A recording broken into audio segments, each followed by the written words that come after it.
రాజమౌళి ఒక video viral అవుతుంది. ఆ వీడియోలో ఆయన ఏం చెప్తుండంటే, నాకు హనుమంతు పైన విశ్వాసమే లేదు, మా అమ్మ నాన్నకి ఉన్నది కానీ నాకు లేదని ఆయన ఈ విధంగా మాట్లాడుతుండ్రు. ఎందుకు రావై? విశ్వాసం నీకు లేదు కానీ అదే ధర్మం పట్ల, అదే దేవుళ్ళ పట్ల మూవీస్ తయారు చేయాలి, కోట్లు రూపాయలు సంపాదించుకోవాలి. అసలేంది నీ ప్లాన్ ఏంది, నీ ఆలోచన ఏంది?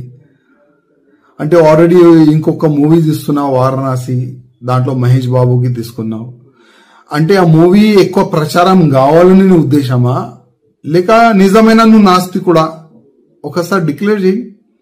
అసలు నీ తప్పు కాదు, మా హిందువుల్లోనే ఒక తప్పు ఉన్నది.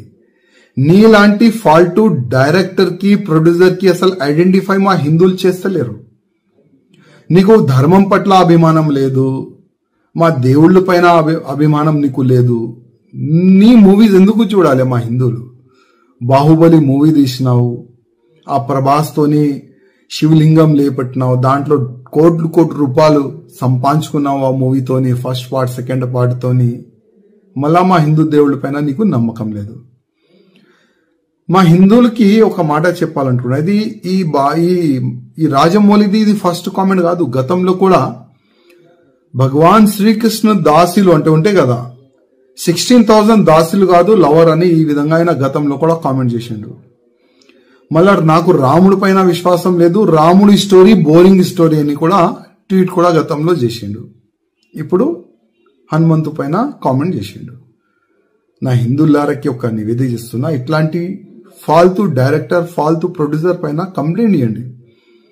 ఇట్లాంటి వ్యక్తులకి జైల్లో పడేస్తే అర్థమవుతుంది, హిందూ దేవుళ్ళ పైన కామెంట్ చేస్తే అసలు ఏమవుతుంది నా గతి అని ఈయనకి అర్థమవుతుంది. అదేవిధంగా ఈ ఫాల్తూ డైరెక్టర్, ప్రొడ్యూసర్ తీసిన మూవీ ఎవరు కూడా చూడకండి.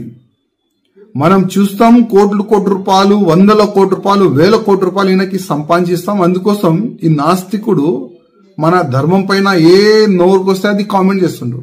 అందుకోసం మన హిందువులకి కొద్దిగా అర్థం కావాలి, మన ధర్మం పైన, మన దేశం పైన, మన సమాజం పైన ఎవరైనా తప్పుగా కామెంట్ చేస్తే ఆయన గతి ఏమవుతుంది, కొద్దిగా మన హిందువుల్లో ఒక అవేర్నెస్ వచ్చే ఇప్పుడు అవసరం ఉన్నది.